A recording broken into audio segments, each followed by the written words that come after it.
Pag sinabi mo idol, yung nasa isip ko parang perfect, kumbaga may image na pinanghahawakan. Ngayon, nung sumikat kami, parang ang daming yung nagka-compliment sa amin, ang daming nagsabi na, oy, ang galing ng SB19.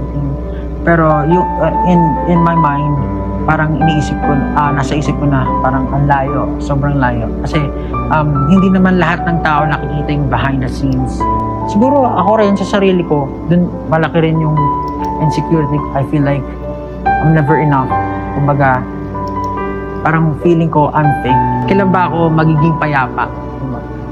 Kasi I feel like sa lahat ng battles natin in life, the hardest one to subdue is ourselves. Para kasi sa akin, parang ang pinakakalaban ko lang yung sarili ko. I always parang aim for the improvement of myself. Yung kung ano ako kahapon, yun lang lagi kong binibig. Hindi ako nakipagpaligsahan kahit kanino.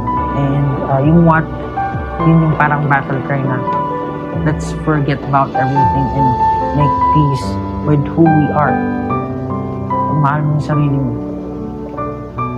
you're able to love other people, you're able to forgive, you're able to give, you're able to do the things you like and without worries. The flag symbolizes you as a person. To raise it is one thing, but to be able